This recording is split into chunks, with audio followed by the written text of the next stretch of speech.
नमस्कार नहीं welcome you all to study IQ. मैं हूं Prashant Dhawan. Now recently PM Modi ने एक बहुत ही इंपॉर्टेंट स्टेटमेंट दिया। इन्होंने ये कहा है कि इन्होंने पर्सनली एक स्पेशल ऑनवॉय भेजा था इजराइल में, और इस ऑनवॉय का काम ये था कि इजराइल हमास वॉर के बीच में, बाय द वे जब मैं वीडियो ये रिकॉर्ड कर रहा हूं, इजराइल हमास वॉर को 7 महीने 1 हफ्ते 4 दिन से ऊपर हो चुके हैं। तो पीएम मोदी ने यह कहा था कि we asked Israel to stop war in Gaza during Ramzan. और इस पे आप देखोगे बहुत सारे आर्टिकल्स पब्लिश हुए हैं कि पीएम मोदी ने डायरेक्टली इजराइल को यह कहा कि एटलीस्ट रमजान के दौरान तो मत लड़ो। नाउ यहां पे पीएम मोदी ने सिंस ये भी ऐड किया कि इंडिया ने एक स्पेशल ऑनवॉय भेजा था टू इजराइल। तो लोग यहां पर सोच रहे कि वो कौन सा ऑनवॉय था, कौन सा राजदूत था जो इंडिया ने भेजा था इजराइल को ये मैसेज पहुंचाने के लिए। तो उसके बाद ऑब्वियसली जर्नलिस्ट पहुंचे विदेश मंत्रालय के पास, उनसे ये बात पूछी और वहां से पता लगा कि अजीत डोवाल साहब की जो विजिट थी इजराइल में मार्च 2024 में, ये इसी के बारे में थी। आपको याद होगा डोवाल साहब नेतन्याहू से मिले थे मार्च 2024 में। नाउ यहां पे मैं एक बार ऐड कर दूं, अजीत डोवाल साहब नेशनल सिक्योरिटी एडवाइजर हैं। यूजुअली नेशनल सिक्योरिटी एडवाइजर जब किसी कंट्री में जाते हैं तो प्राइम मिनिस्टर प्रेसिडेंट से मीटिंग नहीं होती, मगर अजीत डोवाल साहब के केस में नेतन्याहू ने वॉर के दौरान भी एक स्पेशल एक्सेप्शन रखी, अलग से इनसे डायरेक्टली मीटिंग हुई। और इसी मीटिंग के दौरान बताया जा रहा है कि डोवाल साहब ने इंडिया का मैसेज कन्वे किया था इजराइल को कि देखिए रमजान के समय आप बॉम्बिंग जो है गाजा की ये रोक दीजिए। ना इस टॉपिक को इन डेप्थ हम जानेंगे और यहां पर यह भी समझेंगे कि इंडिया एक्चुअली अकेला देश नहीं था जिसने ये जो रिक्वेस्ट है ये इजराइल को करी थी। एक ग्लोबल एफर्ट यहां पर लगाया गया था। इंडिया ने ऑब्वियसली उस ग्लोबल एफर्ट में एक एक्स्ट्रा पुश मारा डोवाल साहब को भेजकर, but in the and Israel ने किसी की ना सुनी। नाउ सबसे पहले तो रमजान के बारे में थोड़ा बहुत जान लेते हैं। आपने काफी बार आर्टिकल्स में देखा होगा, कई जगह लिखा होता है रमजान, कई जगह लिखा होता है रमदान। तो यहां पर मैं एक बार क्लियर कर दूं, जो इंडियन सब कॉन्टिनेंट है, ये वाला जो पूरा इलाका है ना, यहां पे हम लोग कहते हैं रमजान। वेराज जो अरब वर्ल्ड है और जो मिडल ईस्ट का बाकी पार्ट है, वहां पे वो लोग कहते हैं रमदान। तो प्रोनाउंसिएशन का फर्क है, बाकी Ramzan Ramadan they are both the same. और रमजान 2024 में ऑब्जर्व किया गया था 11 मार्च से लेकर 9 अप्रैल तक। और रमजान देखिए इस्लाम रिलीजन में बहुत ज्यादा इंपॉर्टेंट है। जो 5 पिलर्स होते हैं इस्लाम में, उनमें से एक है रमजान के दौरान फास्टिंग। मुस्लिम्स देखिए पूरा दिन खाना नहीं खाते, पानी तक नहीं पीते, सर्विस में अपना टाइम लगाते हैं, कम्युनल गैदरिंग्स होती है, स्पिरिचुअल डेवलपमेंट करते हैं।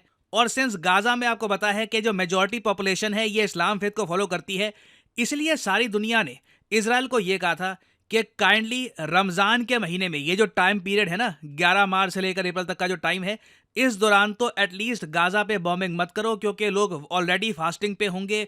किस तरीके से वो सर्वाइव करेंगे, किस तरीके से वो मूव करेंगे, क्योंकि अगर वो गाजा पे लगातार इजराइल बॉम्बिंग करता रहता है, ऑब्वियसली काफी बार सिविलियंस को मूव करना पड़ता है, उनको हटाना पड़ता है। तो फास्टिंग के दौरान, वर्शिप के दौरान ये सब कैसे करेंगे, काफी प्रॉब्लम आएगी। और इसलिए हमने देखा कि यूनाइटेड नेशन से लेकर यूएस, रशिया, सब ने इजराइल को यह कहा कि रमजान के दौरान हमें चाहिए एक इमीडिएट सीज फायर। ये मैं आपको वेबसाइट दिखा रहा हूं यूनाइटेड नेशंस की।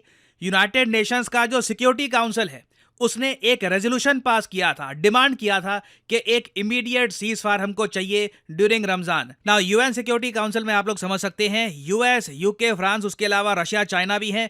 पांचों कंट्रीज ने, जो P5 कंट्रीज हैं, पांचों कंट्रीज ने इजराइल पर प्रेशर बनाया कि प्लीज रमजान के दौरान बॉम्बिंग मत करना गाजा की। और देखो यूएन सिक्योरिटी काउंसिल के बाहर भी इंडिविजुअल लेवल पर इजराइल को डायरेक्ट धमकियां मिली थी यूएसए और रशिया से। जी हां, बाइडन ने लिटरली वार्निंग दी थी नेतन्याहू को कि देखिए रफा बॉर्डर पे अटैक मत कर देना ड्यूरिंग रमजान। एक्चुअली क्योंकि बाकी जो एरिया था गाजा का, वहां पे इजराइल अपना जो भी इनको ऑपरेशन करना था कर चुका था, मेन रफा एरिया ही बचा हुआ था। तो बाइडन ने एक डायरेक्ट वार्निंग दी थी इजराइल को कि प्लीज बॉम्बिंग मत कर देना। रशिया ने भी कहा था कि बहुत ज़्यादा गलत काम कर रहा है इजराइल। चाइना ने, दुनिया भर के हर कंट्रीज ने, ऑब्वियसली जो इस्लामिक कंट्रीज हैं उन्होंने भी यहाँ पर ये सब कहा। पाकिस्तान ने भी, हालांकि कोई सुनता नहीं है पाकिस्तान की, बट पाकिस्तान ने भी अपनी तरफ से कहा कि रमजान के दौरान बॉम्बिंग नहीं होनी चाहिए गाजा की। बट इन दी एंड हुआ क्या? इजराइल ने देखिए इन दी एंड गाजा की बॉम्बिंग कर ही दी। और यहां पे आप देख पाओगे article, Israel continues it's attack against फिलिस्तीन दिस रमजान एज वेल। तो रमजान के दौरान भी चाहे अल अक्सा मॉस्क हो या फिर वेस्ट बैंक हो, गाजा हो, हर जगह इजराइल ने अच्छे से अटैक किया। थोड़ा बहुत इन्होंने कोशिश करी कि सीज फायर मेंटेन करने की, इन्होंने आप कह लीजिए एफर्ट मारा। और ये बात पीएम मोदी ने भी कही है कि इंडिया ने अपनी तरफ से देखिए जितना हम कर सकते थे उतना किया। दोवाल साहब को भेज दिया, वो डायरेक्टली नेतन्याहू से मिले, मैसेज कन्वे किया, बाइडन लगे हुए हैं, पुतिन लगे हैं, पूरी दुनिया इजराइल को समझा रही है। But in the and Israel को जो करना था इन दी एंड उन्होंने कर ही दिया ना। अब यहाँ पे बात आती है उसके बाद क्या हुआ। उसके बाद आपको याद होगा मैंने वीडियो बनाई थी कि रशिया ने डिमांड किया था कि इजराइल पे लगाओ सैंक्शंस, और यहाँ पे आप देख पाओगे ये video, Russia want sanctions on Israel, who will India support. Israel और रशिया इस टॉपिक पर मैंने एक डेडिकेटेड वीडियो बनाई थी। और रशिया का देखिए मेन इशू यही था कि इजराइल ने यूएन सिक्योरिटी काउंसिल का मजाक बना के रख दिया था। यूएन सिक्योरिटी काउंसिल के रेजोल्यूशन को बिल्कुल इग्नोर कर दिया, बाकी कंट्रीज की रिक्वेस्ट को बिल्कुल इग्नोर कर दिया, और इसी बेसिस पर रशिया ने ओपनली सैंक्शंस की डिमांड करी थी। और मैंने इस वीडियो में आपको दिखाया था कि किस तरीके से रशिया ने कड़ा विरोध किया था इजराइल का at the United Nations. By the way, आप अगर प्रॉपर सीक्वेंस से मेरी सारी वीडियोस फॉलो करना चाहते हैं तो मैं आपको एडवाइस करूंगा कि टेलीग्राम जो चैनल है मेरा, प्रशांत धवन सर ऑफिशियल, इसे आप ज्वाइन कर सकते हैं। 1,65,000 से ज़्यादा लोग यहाँ पे हैं। यहाँ पे आपको एक प्रॉपर सीक्वेंस में सारी वीडियोस मिल जाएगी जिससे आप प्रॉपरली फॉलो कर पाओगे कि एक्चुअली हो क्या रहा है। और बाय द वे, रशिया अभी भी अपनी जिद पे अड़ा हुआ है कि इजराइल पर सैंक्शंस इंपोज करो, जिस तरीके से इजराइल ने रमज़ान के दौरान भी अटैक किया। क्योंकि अगेन देखो, यहाँ पे ना मुझे एक हिस्टोरिकल थोड़ा सा फैक्ट भी ऐड करना पड़ेगा। जब रशिया यूएसएसआर हुआ करता था, इन्होंने अफगानिस्तान पर चढ़ाई करी थी, तब रशिया ने बहुत बार अफगान तालिबान को ये कहा कि रमज़ान का महीना है, हम लड़ाई बंद कर देंगे, हम बिल्कुल सीज फायर मेंटेन करेंगे। तो रशिया, आप कह लीजिए, इस्लामिक वर्ल्ड की इस सेंटिमेंट को बहुत रिस्पेक्ट करता है। आप देखोगे व्लादिमीर पुतिन भी काफ़ी बार इस्लामिक कंट्रीज़ की जो सेंसिटिविटीज़ हैं उसके बारे में काफ़ी एक्टिव रहते हैं। तो बिल्कुल रशिया काफ़ी गुस्सा है कि जिस तरीके से रमज़ान में बॉम्बिंग हुई है और कई सिविलियंस मारे गए हैं। बट अब क्वेश्चन यहाँ पर यही आता है कि क्या इजराइल को दुनिया अकाउंटेबल ठहरा पाएगी या फिर हम बेसिकली इसको इग्नोर ही कर देंगे इवेंचुअली। तो अब मैं यहाँ पे उम्मीद करता हूँ कि आप समझ गए होंगे कि हुआ क्या था। इंडिया ने अपनी तरफ से एफर्ट मारा, दुनिया ने एफर्ट मारा, अनफॉर्चुनेटली इजराइल को जो करना था इजराइल ने वो किया।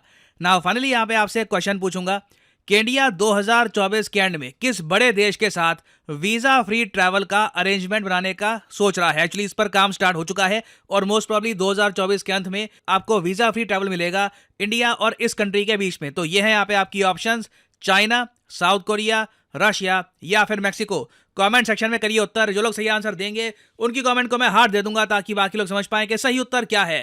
और फाइनली यहाँ पर मैं ये भी ऐड कर दूं कि अगर आप लाइफ में एक बार प्रॉपरली यूपीएससी एग्जामिनेशन के लिए प्रिपेयर करना चाहते हैं, आप एक कॉलेज स्टूडेंट हैं, आपके पास टाइम है 2 से 3 साल का, तो आप बिल्कुल परचेज कर सकते हैं स्टडी आईक्यू का फ्लैगशिप यूपीएससी कोर्स। आपको सिंपली क्या करना है, कमेंट सेक्शन में जाइए, यहाँ पे आपको लिंक मिलेगा, इस लिंक पर करिए क्लिक और आपके सामने खुल जाएगा ये पेज। अगर आप मोबाइल फोन पे हैं तो स्टडी आईक्यू की जो ऐप है गूगल प्ले स्टोर से आप डाउनलोड कर सकते हैं और फिर यहाँ पे आप बाय कर सकते हैं स्टडी आईक्यू का यूपीएससी कोर्स, जिसपे यहाँ पे लिखा होगा P2I। P2I मतलब के प्रीलिम्स, मेंस, इंटरव्यू, तीनों सेक्शन में स्टडी आईक्यू आपके साथ रहेगा। प्रीलिम्स में आपकी कंप्लीट हेल्प की जाएगी एग्जाम क्लियर करने के लिए।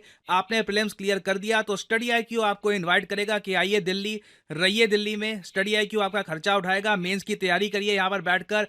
इंटरव्यू में भी स्टडी आईक्यू हेल्प करेगा। रिसेंटली आपने देखा होगा हमने बहुत सारी टेस्टिमोनियल वीडियोस भी करी है अपलोड। तो ये सब कुछ आपको मिलता है स्टडी आईक्यू के इस कोर्स में। और इस कोर्स की जो वैलिडिटी है ये 30 महीने की आपको दिख रही होगी। और जो प्राइस यहाँ पे आपको दिख रहा है ना, ये पे करने की जरूरत नहीं है। सिंपली यहाँ पर कोड यूज करिए PD10 and the prices will start falling. आपको और कोड भी यहाँ पर दिख रहे होंगे, ये कोड आप अप्लाई करेंगे तो आपको मैक्सिमम डिस्काउंट नहीं मिलेगा। To get the maximum discount possible use the code PD10 और प्राइसेस बहुत ज्यादा गिर जाएंगे। सो इसी नोट के साथ यह है वीडियो का अंत। Thank you for listening and as always may the gods watch over you.